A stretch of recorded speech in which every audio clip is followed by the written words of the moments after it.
رب اشرح لی صدری ویسر لی امری واحلل عقدۃ من لسانی یفقهوا قولی رب یسر ولا تعسر وتمم بالخیر فاما بعد فاعوذ باللہ من الشیطان الرجیم بسم اللہ الرحمن الرحیم۔ آج ہم حضرت ابوبکر رضی اللہ عنہ کی بایوگرافی پڑھیں گے، تو سٹارٹ سے پڑھتے شروع کرتے۔ حضرت ابوبکر صدیق رضی اللہ عنہ بنو تیم کے قبیلے سے تھے۔ بنو تیم قریش کے قبیلوں میں سے ایک قبیلہ تھا، اور یہ بنسبت بنو ہاشم قبیلے کے ایک چھوٹا سا قبیلہ تھا، لیکن ان کی جو ریپوٹیشن تھی وہ بہت اچھی تھی، کیونکہ ان کے بڑے جو تھے وہ لڑائی جھگڑے نہیں کرتے تھے۔ حضرت ابوبکر رضی اللہ عنہ کا اصل نام جو تھا وہ عبداللہ تھا، اور اس کی کنیت جو تھی وہ بکر تھی۔ بکر کے معنی ہے ینگ کیمل، یعنی ابوبکر رضی اللہ عنہ اونٹوں سے محبت کرتا تھا اور ان کا بہت خیال رکھتا تھا، جس کی وجہ سے ان کو یہ نام پڑا ہے۔ اور اب ان کے والد کا نام جو تھا وہ عثمان تھا، اور ان کو کنیت جو ملی تھی وہ ابو قحافہ کی کنیت ملی تھی۔ تو حضرت ابوبکر صدیق رضی اللہ عنہ کا اصل نام جو تھا وہ عبداللہ بن عثمان رضی اللہ عنہ تھا۔ ان کی امی کا نام جو تھا وہ ام الخیر تھا، اور حضرت ابوبکر رضی اللہ عنہ تقریباً حضور صلی اللہ علیہ وآلہ وسلم سے 2-2.5 سال چھوٹے تھے، اور یہ انتہائی قابل انسان تھے، منصف انسان تھے۔ منصف کا مطلب ہے کہ انصاف کرنے والا ہے، انتہائی دانش مند انسان تھے، اور اسی وجہ سے ایک انتہائی خوبصورت اور اچھے تاجر بھی تھے، اور یہ کپڑوں کا کاروبار کرتے تھے۔ حضرت عائشہ رضی اللہ عنہ فرماتی ہے کہ زمانہ جاہلیت میں 3 ایسے شخص ہیں جنہوں نے نہ شراب کبھی پی ہے اور نہ بت پرستی کی ہے، جن میں سب سے پہلے حضور نبی کریم صلی اللہ علیہ وآلہ وسلم ہے، دوسرا جو شخص ہے وہ حضرت ابوبکر صدیق رضی اللہ عنہ ہے، اور تیسرا شخص جو ہے وہ حضرت عثمان بن عفان رضی اللہ عنہ ہے۔ ایک مرتبہ ایسا ہوا تھا کہ ابوبکر رضی اللہ عنہ کے پاس ایک شخص آیا، اور انہوں نے پوچھا کہ اے ابوبکر، آپ نے کبھی زمانہ جاہلیت میں شراب پی ہے؟ تو حضرت ابوبکر رضی اللہ عنہ فرمانے لگے کہ معاذ اللہ، اللہ کی پناہ۔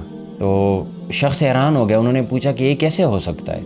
تو حضرت ابوبکر رضی اللہ عنہ فرمانے لگے کہ میں اپنی عزت کو بچایا کرتا تھا، یعنی مطلب جو لوگ شراب پیتے ہیں نہ ان کی عزت ہوتی ہے نہ مردانگی ہوتی ہے، کیونکہ جب ایک بندہ شراب پیتا ہے تو پھر وہ اپنے ہوش و حواس میں نہیں ہوتا، جس کی وجہ سے وہ جو چاہتا ہے وہ کرتے۔ اسی طرح حضور صلی اللہ علیہ وآلہ وسلم کی ایک حدیث ہے کہ اگر آپ میں حیا نہ رہے تو پھر آپ جو چاہو کرو۔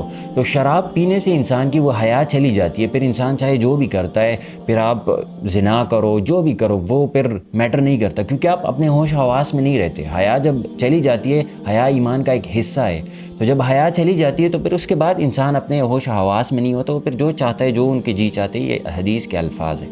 نبی کریم صلی اللہ علیہ وآلہ وسلم فرمایا کرتے تھے کہ اگر کوئی شخص یہ پسند کرنا چاہتا ہے کہ ایک ایسے شخص کو دیکھے جو جہنم کی آگ سے آزاد کیا گیا ہو، تو وہ ابوبکر رضی اللہ عنہ کو دیکھ لے۔ یعنی it was an honour for Abu Bakr رضی اللہ عنہ کہ ان کو نبی کریم صلی اللہ علیہ وآلہ وسلم لوگوں کو مثال دیا کرتے تھے کہ اگر آپ ایک ایسے بندے کو دیکھنا چاہتے ہو جو جہنم کی آگ سے آزاد کیا ہو تو آپ ابوبکر رضی اللہ عنہ کو دیکھ لیں۔ اور اس کے بعد آتے ہیں کہ حضرت ابوبکر رضی اللہ عنہ کس طرح اسلام میں داخل ہوئے، تو مختلف روایات موجود ہے۔ ایک روایت میں آتے کہ حضرت عائشہ رضی اللہ عنہ فرماتی ہے کہ حضور صلی اللہ علیہ وآلہ وسلم اور حضرت ابوبکر رضی اللہ عنہ دونوں زمانے جاہلیت کے دوست تھے۔ تو ایک دفعہ حضرت ابوبکر رضی اللہ عنہ حضور صلی اللہ علیہ وآلہ وسلم سے ملاقات کے لیے چل پڑے، تو حضرت ابوبکر رضی اللہ عنہ نے حضور صلی اللہ علیہ وآلہ وسلم سے کہا کہ اے ابو القاسم جو تھی وہ حضور صلی اللہ علیہ وسلم کی کنیت ہے۔ تو فرمانے لگے کہ آپ اپنی قوم کی مجلسوں میں نہیں ہوا کرتے، اور یہ لوگ کہتے کہ آپ ان کے آباء و اجداد کے عیوب بیان کرتے۔ تو حضور صلی اللہ علیہ وآلہ وسلم فرمانے لگے کہ میں اللہ کی طرف سے رسول بھیجا گیا ہوں، میں ایک نبی ہوں، اور میں آپ کو بھی دعوت دیتا ہوں کہ آپ اس کو قبول کرو۔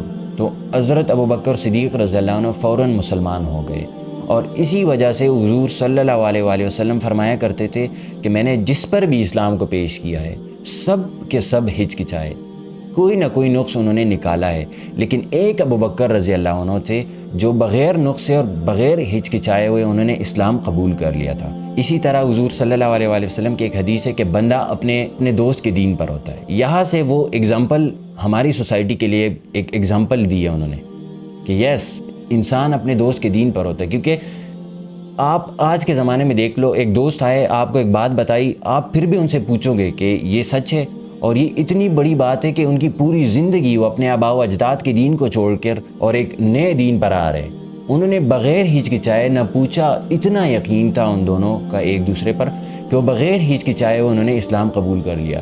اور آج کل جتنے بھی خرابیاں انسان میں آتی ہے وہ دوست کی وجہ سے آتی ہے. جس طرح قرآن مجید میں ایک آیت ہے سورہ الفرقان آیت نمبر 28 کے یا ویلتا لیتنی لم اتخذ فلانا خلیلا، کہ انسان قیامت کے دن کہے گا کہ ہائے میری کمبختی، کاش میں نے فلاں شخص کو دوست نہ بنایا ہوتا. تو اس آیت سے آپ دیکھ لیں کہ انسان کے دوست کا انسان پر کتنا بڑا اثر ہوتا ہے.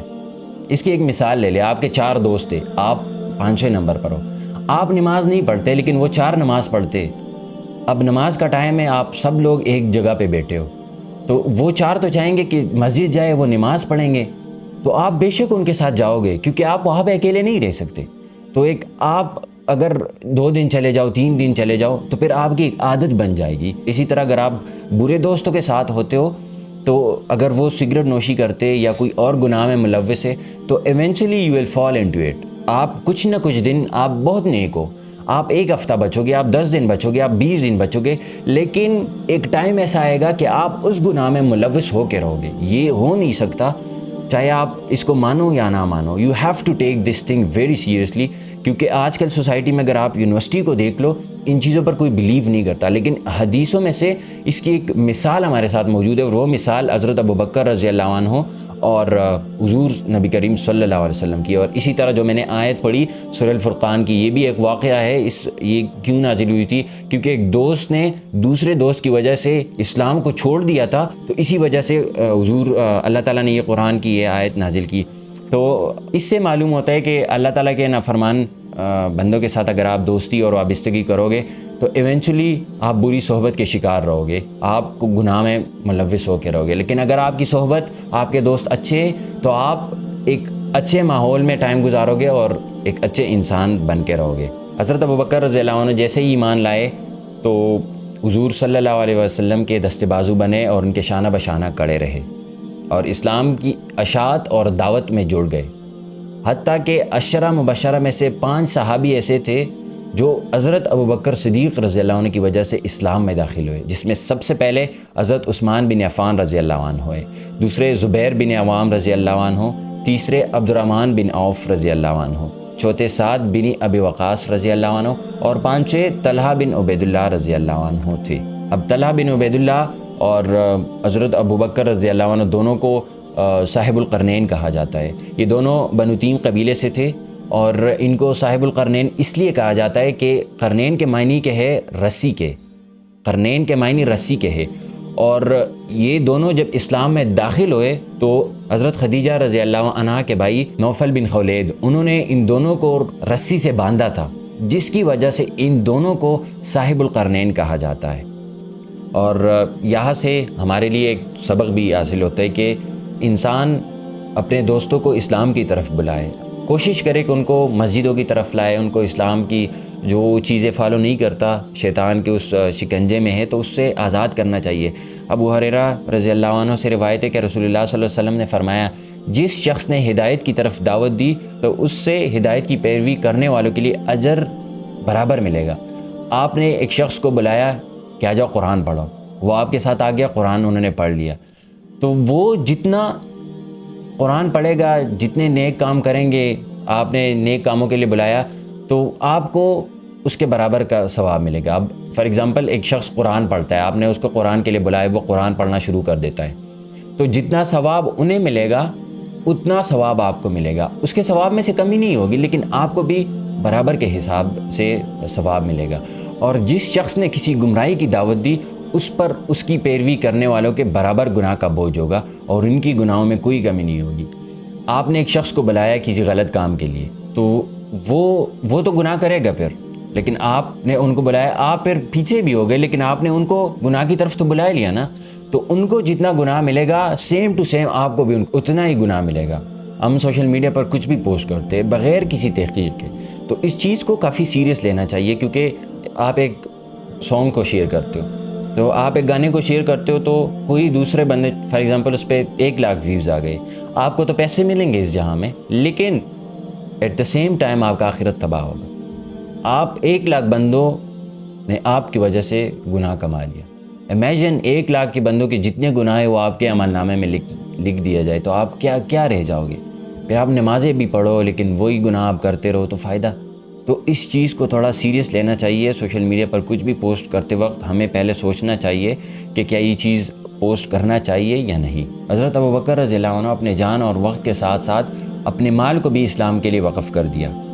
حضرت ابوبکر رضی اللہ عنہ جب ایمان لائے تو ان کی کل سرمایہ جو تھی وہ 40,000 درہم تھی، اور انہوں نے بیشتر غرباء اور غلاموں کو آزاد کیا، اور وہی غلام پھر انہوں نے ان سے بہت اسلام کے لیے انہوں نے بہت کام کیا ہے، جن میں سر فہرست ہے بلال رضی اللہ عنہ۔ حضرت بلال بن رباح رضی اللہ عنہ کا واقعہ جو ہے وہ یہ ہے کہ وہ امیہ بن خلف کے غلام تھے اور ان پر ظلم کیا کرتے تھے، اتنا ظلم کہ اس کو دھوپ میں آپ امیجن کرو، ایک صحرا ہو، ایک عرب کی گرمی ہو، ایک تیز دھوپ ہو، اور آپ کو وہاں پہ باندھ لیا جائے، تو وہ روز بلال رضی اللہ عنہ کے ساتھ یہی کرتے تھے، اور بلال رضی اللہ عنہ کو کہا کرتے تھے کہ آپ اپنے دین کو چھوڑ دو، اور بلال رضی اللہ عنہ کی زبان سے ایک ہی کلمہ تھا، احد، کہ اللہ ایک ہے۔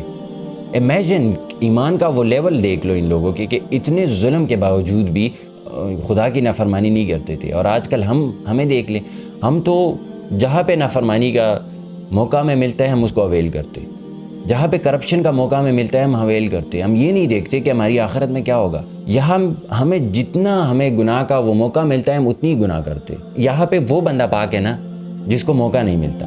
آپ دیکھ لیں تنہائی، ہر کسی کی تنہائی میں کچھ نہ کچھ ہے، وہ لوگ اتنے ظلم کے باوجود بھی خدا کی نافرمانی نہیں کرتے تھے۔ تو بلال رضی اللہ عنہ کو ایک دفعہ حضرت ابوبکر صدیق رضی اللہ عنہ وہاں سے گزر رہے تھے، تو انہوں نے ان کی چیخیں سن لی، تو امیہ بن خلف سے انہوں نے بات کی، تو امیہ بن خلف نے ان سے 200 درہم مانگ لیے۔ انہوں نے کہا کہ لے لو۔ 200 درہم دے کے انہوں نے حضرت بلال بن رباح رضی اللہ عنہ کو آزاد کر دیا۔ تو امیہ بن خلف کافی حیران تھے۔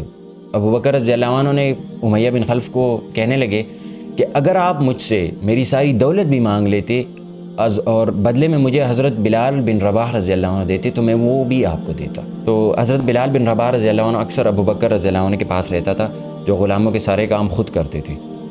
تو بلال رضی اللہ عنہ فرماتے تھے کہ میں نے ابوبکر رضی اللہ عنہ کا شکریہ ادا کیا آزاد کرنے پر۔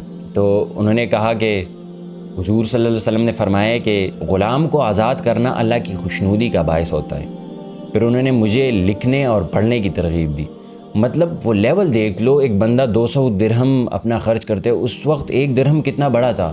مطلب آج کل کے زمانے میں ایک بندہ ہم امیجن کر لے 20 لاکھ خرچ کر دیتے ایک بندے پر، اور پھر وہی 20 لاکھ والا بندہ آپ کے پاس آتا ہے اور آپ کو صرف یہی کہتے ہیں کہ میں شکریہ ادا کرتا ہوں۔ تو آپ کا ایمان کا لیول یہ ہے کہ آپ اس کو دیکھ لو کہ میں اس کے بدلے خدا سے چاہتا ہوں۔ میرا خیال میں کہ 0.1% بھی نہیں ہے، اتنا ہمارا ایمان کا جو لیول ہے وہ اتنا لو ہے۔ اور حضرت ابوبکر صدیق رضی اللہ عنہ کے والد وہ تو نان مسلم تھے، بعد میں مسلمان ہو گئے، ابو قحافہ، تو اکثر ابوبکر رضی اللہ عنہ سے فرماتے تھے کہ آپ کیوں پیسے ضائع کرتے ہو؟ مطلب ان کے اپنے والد صاحب ان کو فرماتے تھے کہ آپ پیسے کیوں ضائع کرتے ہو؟ تو ابوبکر رضی اللہ عنہ نے ان کو بتایا کرتے تھے کہ میں ان کو آزاد کرنے سے وہ امید کرتا ہوں جو اللہ کے پاس ہے۔ مطلب میں دنیا میں ان لوگوں سے کچھ نہیں چاہتا، کیونکہ یہ جتنے بھی غلام تھے یہ کافی ویک تھے، کمزور تھے۔ تو ان کے والد صاحب یہ کہا کرتے تھے کہ آپ ان کو آزاد کرتے ہو، پیسے کیوں ضائع کرتے ہو؟ پھر تو ایک اچھے غلام کو تو آزاد کر لو نا، تاکہ وہ آپ کا کام تو آئے نا۔ تو حضرت ابوبکر رضی اللہ عنہ فرمایا کرتے تھے کہ میں وہ امید رکھتا ہوں جو اللہ کے پاس ہے، میں ان سے دنیا میں کوئی امید نہیں رکھتا۔ مطلب اللہ کی رضا کے لیے وہ کرتے تھے، ان کی ہر چیز میں اللہ کی رضا شامل تھی، ان کے ایک ایک چیز میں اللہ کی رضا شامل تھی۔ غزوہ خیبر کے موقع پر رسول اللہ صلی اللہ علیہ وسلم نے حضرت علی رضی اللہ عنہ سے ارشاد فرمایا کہ اللہ کی قسم اگر تمہارے ذریعے ایک بندے کو بھی ہدایت مل جائے تو یہ تمہارے لیے سرخ اونٹوں سے بہتر ہے۔ اس ٹائم آج کل کے مرسیڈیز اور BMW اور عرب کے اس ٹائم کے ایک سرخ اونٹ یہ برابر تھے تقریباً۔ تو اگر آپ کی وجہ سے ایک بندہ بھی ہدایت کی طرف آئے، ہدایت تو اللہ کی طرف سے ہوتا ہے نا، لیکن آپ اس کا ذریعہ بنے. آپ نے کسی کو تبلیغ کی, آپ نے کسی کو بتایا کہ اسلام کی طرف آؤ, ان کو دعوت دی, وہ اسلام کی طرف آئے, اسلام انہوں نے قبول کر لیا. کہ اسلام میں دعوت اور تبلیغ کی کتنی بڑی اہمیت ہے.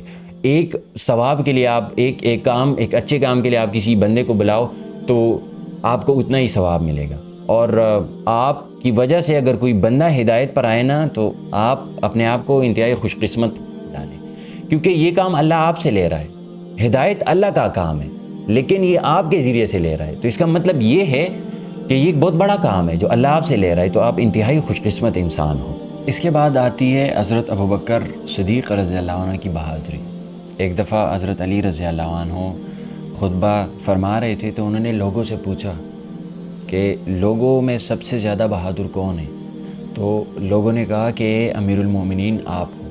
تو انہوں نے کہا کہ جس دشمن کے مقابلے میں نکلا ہوں میں نے سب کو شکست دی ہے اور اپنا انتقام لیا ہے, لیکن میں پورا بہادر نہیں ہوں.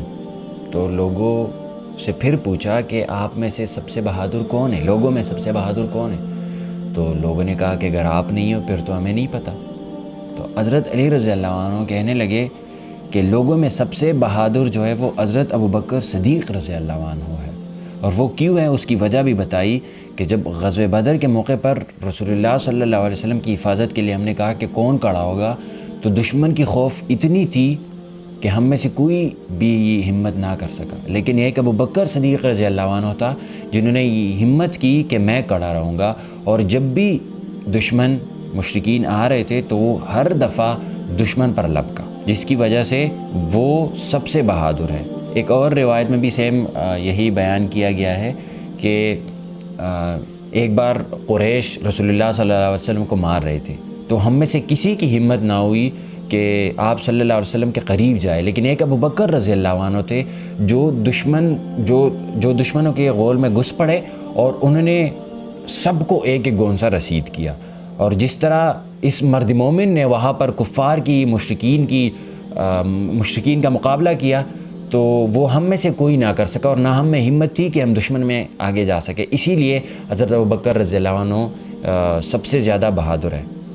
صحابہ کے ہاں بہادری کا جو تھا وہ ایمان پر تھا, وہ یہ نہیں تھا کہ آپ کتنا پاور ہے آپ کے ساتھ, وہ ایمان کے لیول پہ تھا. اب دیکھیں یہاں پہ سب سے زیادہ ایمان کس کا تھا, وہ حضرت ابوبکر صدیق رضی اللہ عنہ, کیونکہ کوئی بھی یہ ہمت نہ کر سکا کہ وہ جائے اور حضور صلی اللہ علیہ وسلم کی حفاظت کرے غزوہ بدر کے موقع پر, یا جب دشمن حضور صلی اللہ علیہ وسلم پر ان کو مار رہے تھے تو کوئی بھی یہ ہمت نہ کر سکا کہ وہ دشمن کے بیچ میں جائے اور حضور صلی اللہ علیہ وسلم کو بچائے. لیکن ایک ابوبکر رضی اللہ عنہ تھے جو دونوں موقع پر انہوں نے خود کو پیش کیا. تو اس سے یہ ہمیں اندازہ یہی ہوتا ہے کہ بہادری کا جو تھا وہ ایمان پر تھا, وہ اس چیز پر نہیں تھا کہ آپ کے پاس کتنا پاور ہے. آج کل تو ہمارے ہاں یہی ہوتا ہے کہ جس کے پاس جتنا پاور ہوتا ہے وہی زیادہ تر ان کو بہادر کہا جاتا ہے, لیکن صحابہ کے ہاں ایمان پر سب کچھ تھا. پھر اس کے بعد آتے ہیں حضرت ابوبکر رضی اللہ عنہ, انہوں نے جو مشقتیں برداشت کیے, اور ایک ایمان افروز ایک سیرت میں آتا ہے کہ ایک دفعہ حضرت عائشہ رضی اللہ عنہ فرماتی ہے کہ جب حضور صلی اللہ علیہ وسلم کے صحابہ کی تعداد 38 ہو گئی تو حضرت ابوبکر رضی اللہ عنہ حضور صلی اللہ علیہ وسلم کو کہہ رہے تھے کہ اب ہمیں کلم کلا دعوت دینی چاہیے, لیکن حضور صلی اللہ علیہ وسلم نے کہا کہ ابھی ہم لوگ تھوڑے ہیں. لیکن حضرت ابوبکر صدیق رضی اللہ عنہ اصرار کرتے رہے کہ نہیں, ہمیں کلم کلا دعوت دینی چاہیے, جس پر حضور صلی اللہ علیہ وسلم نے اجازت دے دی. چنانچہ مسلمان مسجد حرام کے مختلف حصوں میں بکھر گئے, اپنے قبیلوں میں بیٹھ گئے, اور حضرت ابوبکر صدیق رضی اللہ عنہ تھے جو بیان کرنے کے لیے کھڑے ہو گئے. تو جب یہ کلم کلا دعوت دے رہے تھے کہ اسلام کی طرف آؤ, اللہ ایک ہے, آپ کا جو دین ہے بت پرستی اس کو چھوڑ دو, تو مشرکین حضرت ابوبکر رضی اللہ عنہ اور مسلمانوں پر ٹوٹ پڑے اور ان کو اتنا مارا کہ عتبہ بن ربیعہ, عتبہ جو تھا وہ فاسق تھا, انہوں نے 2 جوتے سے حضرت ابوبکر رضی اللہ عنہ کے فیس کو اتنا مارا کہ وہ کوئی اس کو پہچان بھی نہیں سکتا تھا. وہ بے ہوش ہو گیا اور اس کے چہرے اور ناک کو کوئی پہچان بھی نہیں سکتا تھا. تو بنو تیم قبیلہ ان کا تھا. بنو تیم کے قبیلے والے آ گئے اور ان کو کپڑے میں لے کے گھر لے گئے, اور انہوں نے وہ فرمانے لگے کہ اگر حضرت ابوبکر رضی اللہ عنہ مر گئے تو ہم اس کا بدلے میں مشرکین میں سے عتبہ کو ماریں گے. یعنی ان کا قبیلہ جو تھا وہ ان کے ساتھ تب بھی اتنی محبت کرتے تھے, ان پر اتنا یقین تھا, حالانکہ ان کے اپنے والد صاحب بھی مسلمان نہیں تھے, ان کے قبیلے والے بھی مسلمان نہیں تھے, لیکن وہ کہہ رہے تھے کہ اگر ابوبکر صدیق رضی اللہ عنہ مر گئے تو ہم اس کا بدلہ ضرور لیں گے. تو سب جتنے بھی بنو تیم کے قبیلے والے تھے وہ حضرت ابوبکر رضی اللہ عنہ کے ارد گرد بیٹھے ہوئے تھے. ساتھ میں ان کے والد صاحب ابو قحافہ بھی بیٹھے تھے. تو ان کو بار بار کوشش کر رہے تھے کہ ان کے ساتھ بات کرے, لیکن وہ بے ہوش تھے, وہ بات نہیں کر سکتے تھے. تو دن کے آخر میں جب ان کو ہوش حواس میں وہ آئے تو حضرت ابوبکر صدیق رضی اللہ عنہ فرمانے لگے, ڈائریکٹ انہوں نے بات کی کہ رسول اللہ صلی اللہ علیہ وآلہ وسلم کو کیا ہوا ہے. یعنی ایمان کا وہ لیول دیکھ لے, ان کا چہرہ مبارک اتنا ان کو مارا تھا کہ وہ کوئی پہچان بھی نہیں سکتا تھا کہ یہ ابوبکر رضی اللہ عنہ ہو یا کوئی اور ہے.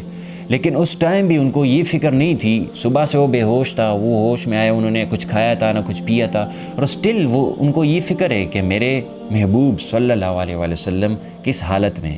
تو بنو تیم کا جو قبیلہ تھا وہ حضرت ابوبکر رضی اللہ عنہ کو برا بلا کہنے لگے اور خود کو ملامت کی, کیا ہے, ہم آپ کے لیے آئے اور آپ کو اپنی جان کی اتنی فکر نہیں ہے اور رسول اللہ صلی اللہ علیہ وسلم کی جان کی فکر ہے. تو وہ اٹھنے لگے اور ان کے والد صاحب ابو قحافہ بعد میں تو مسلمان ہو گئے. ابو قحافہ کو کہنے لگے کہ ان کا دھیان رکھے اور ان کو کچھ پلا دے. جب وہ چلے گئے اور ان کی والدہ حضرت ابوبکر صدیق رضی اللہ عنہ کے ساتھ تھی, تو حضرت ابوبکر رضی اللہ عنہ اصرار کرنے لگے کہ اور یہی پوچھتے رہے کہ حضور صلی اللہ علیہ وآلہ وسلم کیسے. تو ان کی والدہ کہنے لگی کہ اللہ کی قسم مجھے حضور صلی اللہ علیہ وسلم کے بارے میں کوئی خبر نہیں ہے. اگر مجھے خبر ہوتی تو میں آپ کو ضرور بتاتی, لیکن مجھے کوئی خبر نہیں ہے. تو حضرت ابوبکر رضی اللہ عنہ کہنے لگے اپنی ماں سے کہ آپ جا کے امی جمیل رضی اللہ عنہا سے پوچھ لیں. تو انہوں نے کہا کہ ٹھیک ہے. جب ان کی والدہ ام الخیر امی جمیل سے پوچھا, انہوں نے ان کی طرف گئی کہ حضور نبی کریم صلی اللہ علیہ وسلم اب کیسے. تو انہوں نے کہا کہ میں نہ تو ابوبکر رضی اللہ عنہ کو جانتی ہوں اور نہ میں محمد بن عبداللہ صلی اللہ علیہ وسلم کو جانتی ہوں. تو امی جمیل نے کہا کہ ابوبکر رضی اللہ عنہ کے پاس میرے ساتھ چلی جاؤ. تو انہوں نے کہا کہ ٹھیک ہے, اگر تم کہتی ہو تو میں چلی جاتی ہوں. تو جب وہ چلی گئی تو جیسے ہی انہوں نے حضرت ابوبکر رضی اللہ عنہ کو دیکھ لیا تو زور زور سے رونے لگی اور انہوں نے کہا کہ اللہ کی قسم جن لوگوں نے آپ کو یہ تکلیف پہنچائی ہے اللہ ان سے ضرور بدلہ لے گا. وہ اتنا ان کا چہرہ مبارک ان کو اتنا مارا تھا کہ امی جمیل بھی رونے لگی اور انہوں نے کہا کہ اگر آپ کو کوئی نقصان نہ ہو تو میں حضرت محمد صلی اللہ علیہ وآلہ وسلم کے بارے میں آپ کو بتاؤں. یعنی ان کی ماں مسلمان نہیں تھی, ٹھیک ہے. تو انہوں نے کہا کہ ہاں. تو انہوں نے کہا کہ حضور نبی کریم صلی اللہ علیہ وسلم الحمدللہ بالکل ٹھیک ٹھاک ہے, انہوں نے اس ٹائم کہا. تو حضرت ابوبکر رضی اللہ عنہ نے ان سے پوچھا کہ حضور نبی کریم صلی اللہ علیہ وسلم اس وقت کہاں پر ہے. تو امی جمیل کہنے لگی کہ وہ دار ارقم میں, دار مطلب گھر اور حرکم رضی اللہ عنہ کے گھر. تو انہوں نے کہا کہ وہاں پر ہے. تو وہ اصرار کرنے لگے کہ میں اس وقت تک نہ کچھ کھاؤں گا نہ کچھ پیوں گا جب تک میں حضور صلی اللہ علیہ وسلم کے ساتھ مل نہ لوں. یعنی وہ محبت کا وہ لیول دیکھ لے کہ وہ اس کا چہرہ مبارک اتنا انہوں نے مارا تھا کہ وہ پھر بھی وہ اصرار کر رہے تھے کہ میں تب تک کچھ نہ کھاؤں گا نہ کچھ پیوں گا جب تک میں حضور نبی کریم صلی اللہ علیہ وسلم کے ساتھ نہ ملوں. تو حضرت امی جمیل رضی اللہ عنہ اور ام الخیر دونوں وہاں پہ ٹھہری رہی رات دیر تک. جب لوگوں کا چلنا پھرنا بند ہو گیا رات اندھیرے میں, تو یہ دونوں حضرت ابوبکر رضی اللہ عنہ کو سہارا دیتے ہوئے حضور نبی کریم صلی اللہ علیہ وسلم کے پاس لے کر گئی. تو جب وہاں پہ لے کر گئی, ان کی خدمت میں پہنچ گئی, تو حضرت ابوبکر صدیق رضی اللہ عنہ جیسے ہی ان نظر پڑی حضرت محمد صلی اللہ علیہ وسلم تو جھک گئے اور ان کا بوسہ لیا, اور سارے مسلمان ان پر جھک گئے اور ان کی طرف متوجہ ہو گئے. جتنے بھی وہاں پہ صحابہ کرام رضی اللہ عنہ اجمعین تھے وہ سب جھک گئے اور ان کی طرف متوجہ ہو گئی. حضرت ابوبکر رضی اللہ عنہ حضور صلی اللہ علیہ وسلم سے کہنے لگے کہ میرے ماں باپ آپ پر قربان ہو, مجھے تو اور کوئی تکلیف نہیں ہے, بس اس فاسق نے میرے چہرے کو بڑی تکلیف پہنچائی ہے. اس وقت جب وہ نبی کریم صلی اللہ علیہ وسلم کے ساتھ ملے تو وہ یہ کہنے لگے کہ مجھے اس کے علاوہ کوئی اور بات کی فکر نہیں, لیکن اس فاسق نے, کون, عتبہ, انہوں نے مجھے اتنا مارا, میرے چہرے کو انتہائی تکلیف پہنچائی ہے. اور کیونکہ اس وقت پین تھی, لیکن اب امیجن کر لے اسپین میں جب وہ اپنے گھر میں تھے اس کو یہ فکر نہیں تھی کہ مجھے کیا ہوا ہے، ان کو اپنی درد محسوس نہیں ہو رہی تھی، اس کو صرف یہ فکر تھی کہ نبی کریم صلی اللہ علیہ وسلم کیسے، یعنی ایمان کا لیول دیکھ لے یہاں پہ۔ تو پھر حضرت ابوبکر صدیق رضی اللہ عنہ نے حضور صلی اللہ علیہ وسلم سے کہنے لگے کہ یہ میری والدہ ہے، ام الخیر کو مخاطب ہوئے، انہوں نے کہا کہ یہ میری والدہ ہے اور آپ ان کی طرف دعوت دے اور ان کے لیے دعا کرے کہ یہ بھی اسلام کی طرف آئے۔ تو حضور صلی اللہ علیہ وسلم وہاں پہ دعوت دی، ان کے لیے دعا مانگی تو وہ مسلمان ہو گئی۔ اور اسی موقع پر جس دن حضرت ابوبکر رضی اللہ عنہ کو مارا تھا، اسی دن حضرت حمزہ رضی اللہ عنہ بھی اسلام میں داخل ہوئے تھے، اور ساتھ میں اسی دن حضرت محمد صلی اللہ علیہ وسلم نے ابو جہل اور حضرت عمر رضی اللہ عنہ ان دونوں میں سے ایک کے لیے دعا کی تھی کہ ان دونوں میں سے ایک مسلمان ہو جائے، اور بدھ کے دن یہ دعا مانگی گئی تھی، اور جمعرات کے دن پھر حضرت عمر رضی اللہ عنہ بھی مسلمان ہو گئے تھے۔